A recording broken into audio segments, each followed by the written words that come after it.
She was supposed to be fading away, another forgotten face in room 302. But Agnes had a secret. She wasn't dying, she was escaping. And what she overheard would change everything. A millionaire patient pretends to be in a coma, but when he hears his nurse's confession, everything changes. The room smelled like antiseptic and old money. Everything was white. White curtains, white bedsheets, white silence. In the center of it all lay a man who hadn't moved in 10 days. His name was Julian Blackwell, 33, heir to one of the oldest luxury hotel empires in the country. A man who once commanded boardrooms now lay still, a thin scar on his temple, the only mark of the crash that had nearly taken his life. Or so the world believed. What they didn't know was this. Julian Blackwell was not in a coma. He was pretending. Outside the thick glass door of his private hospital suite, muffled voices broke the quiet. "I'm telling you," came Damien's voice. Julian's cousin, slick-aimed, always coverdressed, always smiling when he thought no one was watching.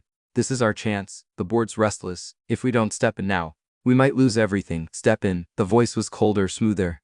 Catherine Blackwell, Julian's stepmother. "No, Damien, we don't step in. We take control. He's vulnerable. His assets are vulnerable. The board won't wait forever and neither should we." Damien hesitated, but the lawyer, Julian's estate attorney, still insists. "That attorney won't be a problem for long." Catherine interrupted. "He's loyal, yes, but isolated. We keep pushing the narrative.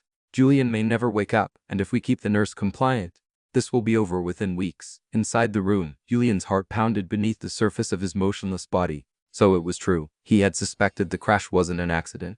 A last-minute trip to the Hamptons had ended with a shredded guardrail, a flipped car, and a diagnosis of non-traumatic coma. But Julian had regained consciousness within 2 days and chosen not to speak. Not yet. He needed time. He needed to know who had betrayed him. And now, at least partly, he did. The door opened with a soft hiss. Footsteps slower this time. Different. Julian knew that rhythm already. Gentle. Careful, measured. "Nora." "Good morning, Mr. Blackwell." Her voice was soft but clear. No false sweetness. "It's just me." She moved around the bed with calm efficiency, checking his vitals, adjusting his blanket, brushing his hair back slightly with a practiced hand.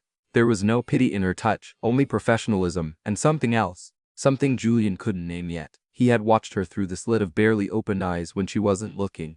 The way she read aloud at night. The way she hummed to herself when she changed his diff. She treated him like a human being, not a lost cause. And she never said anything cruel. Not like Catherine. Not like Damien. "Your levels look stable today," Nora said quietly, scribbling something into the chart. "That's good." She sat beside him, sighing softly. "I don't know if you can hear me," she added, her voice lower now, almost conspiratorial. "But I think you can. Just a feeling." Julian felt heat rise in his chest. Was she about to say something? He listened carefully, heart still. "I took this job because I needed the money. That's not a crime. I didn't ask too many questions because, well, life doesn't let me. But now that I'm here, I see things. I hear things. And they don't sit right." She glanced toward the door. "Your cousin came in yesterday when you were asleep. Or well, asleep. He told someone over the phone that you weren't waking up anytime soon. And the tone in his voice, it scared me." She swallowed. "I don't know what kind of family you have, Mr. Blackwell, but I think they want you gone." Julian's fingers twitched just a fraction. Nora didn't notice. "I should say nothing," she whispered. "I should just take my paycheck and keep quiet. But I can't. I've lost too much already. I became a nurse to help people. And whether you're listening or not, I won't be part of something that lets someone fade away just because they're inconvenient." She stood slowly. "I'm going to start keeping 2 logs," she murmured. "One for them and one that's honest." Julian felt something stir in his chest that hadn't moved in a long time. "Here's to making." Nora adjusted the other one last time, then placed a book on the table beside him. "Tonight, I'm going to read to you something real, something human." She walked out without another word. The door clicked shut, and in the stillness, Julian Blackwell blinked once, slow, controlled. He would wait, but not for long. The nights were when the silence felt loudest, after the last round of checks and the cleaning staff left. Nora would dim the lights and sit by Julian's bedside. The only sounds the soft beep of machines and the wind brushing the high windows of the private recovery wing.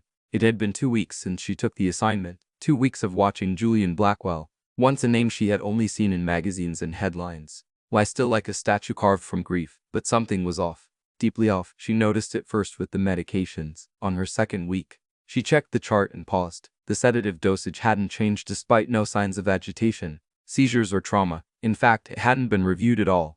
Then came the nutrition logs. The physician's visits were increasingly rare. Vitals were logged, but never evaluated. Even the speech therapist, who was supposed to visit weekly, hadn't shown up once. And yet there was no urgency from anyone, no concern, just polite nods and cold reminders to stick to protocol. She had worked in enough care facilities to know the quiet signs of negligence.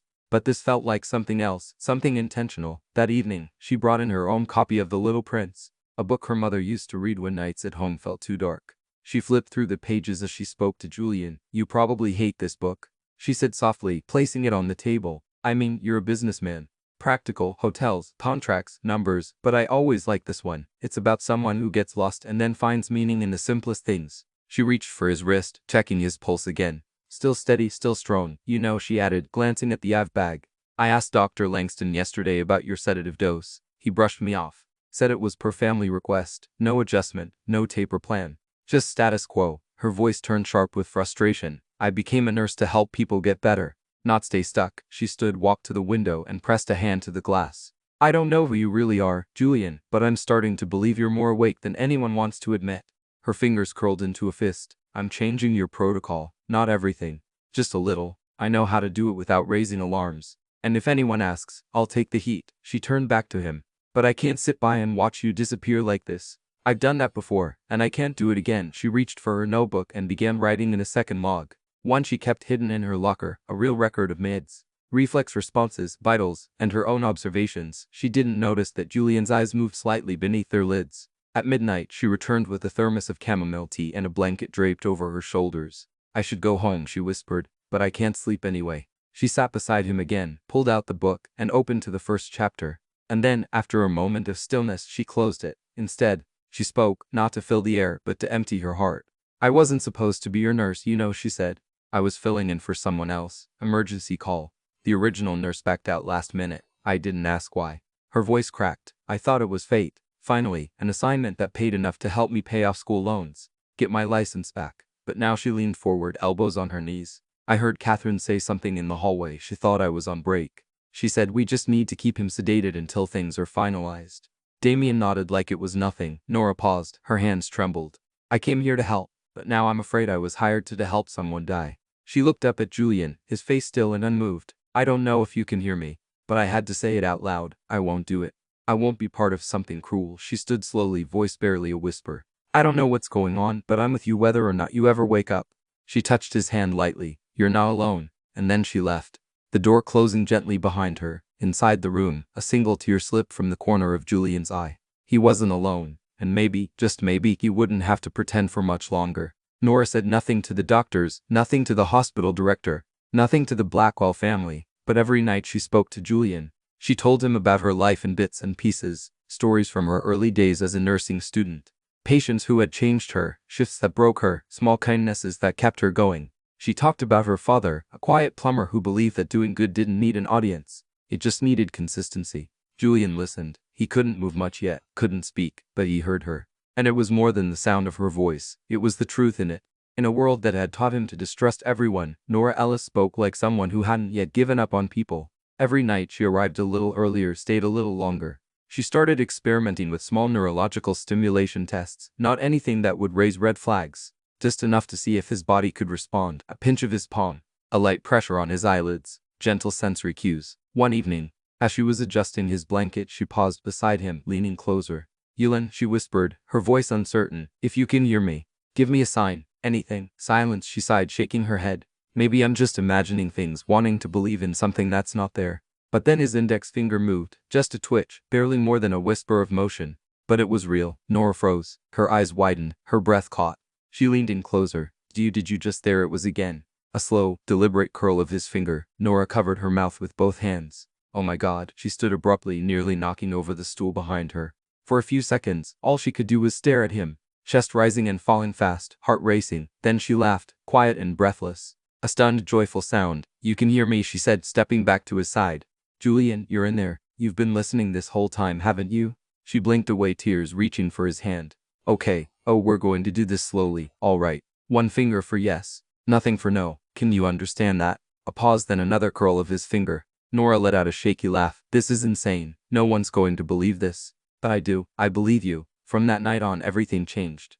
Their routine shifted. Now there was a new rhythm, a new language between them. One blink, one twitch, one squeeze. Yes, no, maybe. She brought flashcards. Started using a basic alphabet chart. It was slow, sometimes frustrating. But Julian tried. He wanted to try. And Nora, she was patient, careful and warm. She smiled every time he responded. She never rushed him. She never treated his limitations like burdens. The connection between them deepened. Julian learned her favorite songs, her favorite flavor of coffee, how she used to watch people come and go at the hotel her mom cleaned when she was little. Imagining the kind of lives they lived, Nora, in turn, learned things about him he had never told anyone. Not with words, just with looks, reactions, questions she would ask. And the way he would twitch once for yes, stay still for no. You never wanted this life, did you? She asked one night. I scanning his chart while her fingers gently smoothed the edge of his sleeve. His finger curled. Yes, you just wanted peace, not power. Another yes. She sat down beside him. I think I get it. I never wanted to be a nurse just to pay the bills. I wanted to help. But somewhere along the way, I started surviving instead of living. Julian moved his hand slightly, trying to reach hers. She took it without hesitation. I won't let them do this to you, she said. I don't care what they want. You're coming back. We're going to get you back. In that moment, for the first time in years, Julian Blackwell didn't feel like a name on a contract or a line in a will. He felt human because someone had chosen to believe in him even when he couldn't speak. And now with her help, he was ready to fight back. In the days that followed, a quiet current of urgency ran beneath every moment Nora and Julian shared. By day, Nora played the obedient nurse, logging routine notes, adjusting the oven with steady hands, nodding politely to Catherine's condescending remarks and Damien's fake concern. But at night, she and Julian became something else, not just patient and nurse, but partners, conspirators, survivors. She had memorized his signals, one twitch for yes, a finger tap for no, a faint breath change when something scared him. They were getting good at this. One evening, as she massaged his left hand to stimulate muscle tone, she whispered, I know you want to expose them, but we need proof, real proof, and we need to be careful. Julian managed a faint blink. His newest response then twitched his finger once. Yes, Nora pulled a tiny device from her pocket, a sleek pin-sized camera she had borrowed from her friend in tech support. It wasn't hospital standard issue, but it was discreet, high resolution, and had saved more than one whistleblower in the past. I'll place it in the medication cabinet, she said softly. That's where Damon and Catherine always talk when they think no one's around. I've seen them whispering, giving instructions to the night staff. It's time someone else saw what they're doing. Julian's eyes flickered in agreement. That night, when she was certain no one was watching, Nora slipped into the bedroom, with gloved hands and a steady heartbeat. She hid the camera inside the corner of a ceiling panel just above the fridge where the controlled substances were stored. The motion sensor clicked to life. Now they waited. 2 nights later, the plan paid off. Nora returned to retrieve the camera early that morning before the cleaners arrived. She watched the footage in the break room, headphones in, laptop open. Heart pounding. At first, just silence, then footsteps. Damien's voice. She's getting too involved. He muttered, that nurse, she's not stupid. Let her ask questions. Catherine replied calmly, as long as she doesn't start writing reports. We're fine. Besides, we'll be done soon. We give it 2 more weeks. Then we file the dinner motion. Nora froze. Julian has no living will. Damien said, won't that raise red flags? We'll claim a verbal directive. I've already spoken to the hospital board liaison. They're sympathetic. They want the mess gone. And the lawyer, I'm working on it. He'll be cut out of the next meeting. Then came the words that chilled Nora's blood. All that's left is to keep him sedated, Catherine said. And I want that nurse out of here once the paperwork's ready. She's seen too much. Nora sat in silence, hands trembling as the video finished. She saved the file 3 times, once to her ISAB, once to an encrypted cloud server, and once on her locked phone. Then with Julian's help, she drafted a message to send it.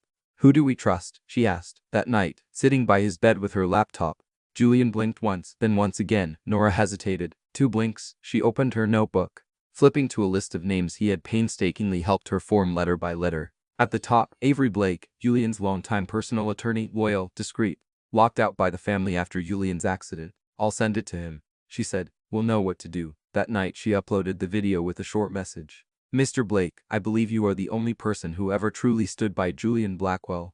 He is alive and what's happening here is a crime. This footage proves it. Please help us. Nora Ellis. She hit send. Then she held Julian's hand and whispered, they will win. He moved his fingers in hers just slightly. It was enough. In the early hours of the morning her phone buzzed. A message from Avery Blake. Subject Reggie. Blackwell received. I'm on my way. Do not speak to anyone else. Keep him safe. We're not alone in this anymore. Nora turned to Julian, still asleep, but no longer alone. The game had changed. Now it was time to fight back. Julian opened his eyes on a Tuesday morning. It was subtle at first, just a sliver of hazel between his lashes. Nora had been adjusting his oxygen monitor when she noticed the flutter. Her breath caught. Julian. His eyes blinked once, then again fully. He was awake for the first time in weeks. His gaze found hers, and something inside her chest tightened. He wasn't just responding with fingers or breath. Now he was looking at her, and it was like being seen for the first time. Tears welled in her eyes before she could stop them. "Hi," she whispered. "You're really back." He tried to speak, but his throat was dry. Unused, she shook her head gently, placed a finger to her lips. "Don't rush. We'll take it slow. You're safe." She helped him sit up, propped by pillows. It was a delicate process, but they had prepared for this moment. Muscle memory, reflex checks, incremental healing. What they hadn't prepared for was the quiet between them now. Not the silence of fear, but something sacred. Later that evening, she came back after her shift, carrying a thermos of tea and a small notebook.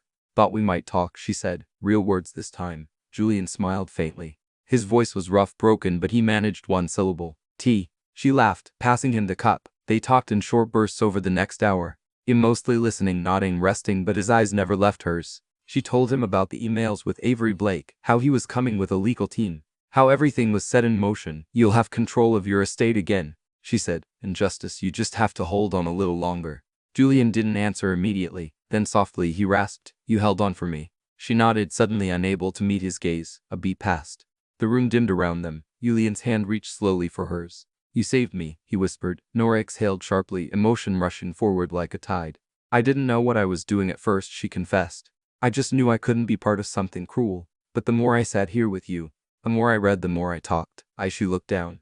"I started to care about the man you are, not the money, not the name. Just you." Julian's eyes softened. "Nora," she shook her head, blinking fast. "I know it's not professional. I know I'm not supposed to say this. But I think I'm falling for you. And I hate that it's at the worst possible time." Her voice cracked. "You've been through hell. You don't need someone like me complicating things." Julian's grip on her hand tightened ever so slightly. "You're the only thing that's made any of this make sense." Nora's breath caught. He smiled, weak but real. "You didn't complicate anything. You brought me back." She wiped at her eyes with the sleeve of her cardigan, laughing softly through the tears. "This is insane," she said. "I'm crying over my patient." "I'm not your patient," he whispered. "Not anymore." Silence fell between them again, but it was warm now, like a held breath between two people who knew something had changed.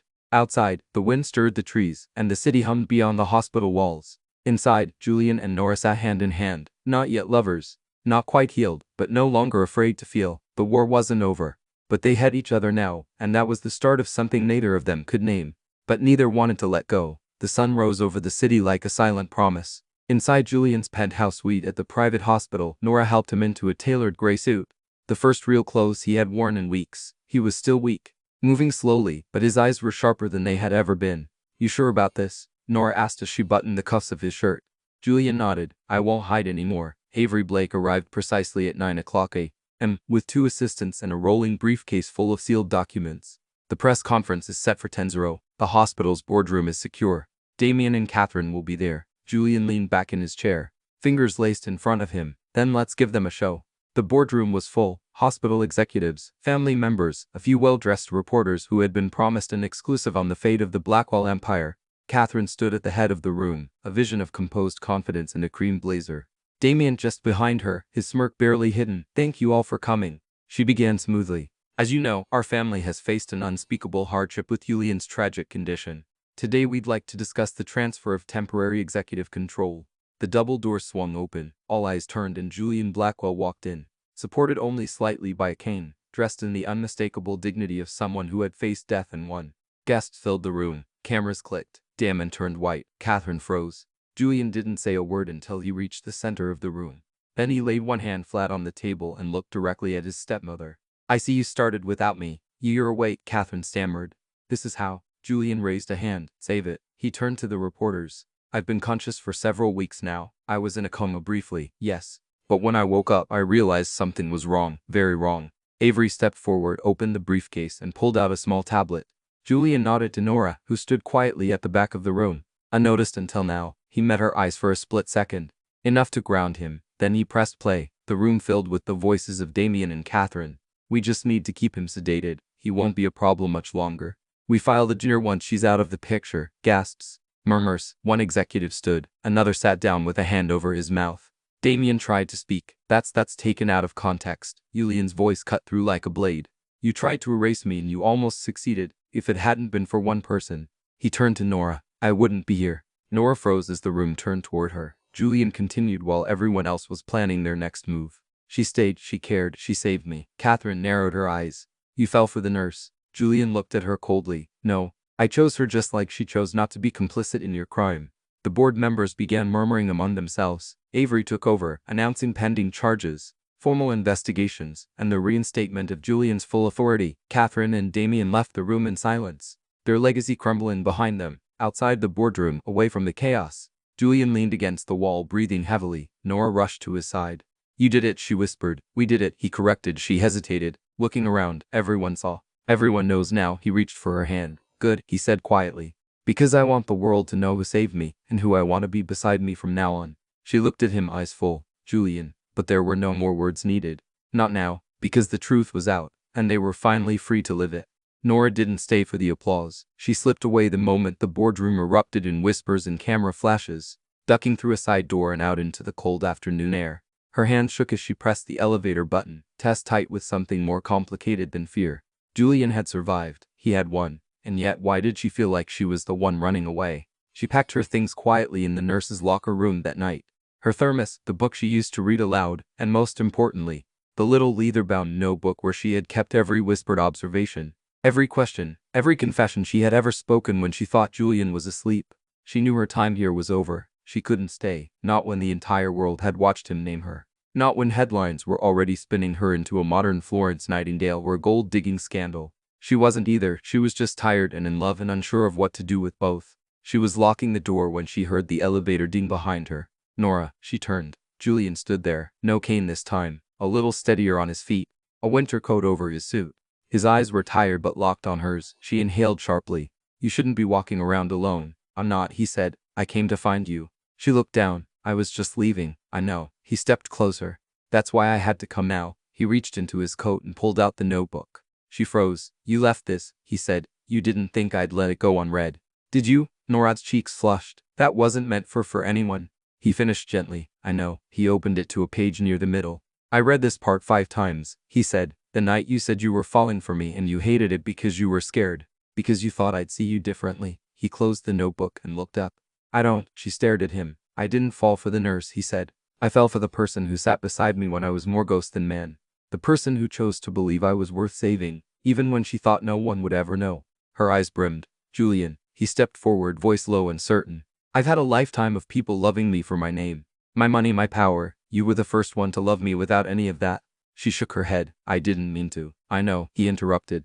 "But I did." Silence, tender, fragile. Then softly, he asked, "Will you come back with me? Not to the hospital, not as a nurse, just as yourself." She let out a breath she hadn't realized she was holding.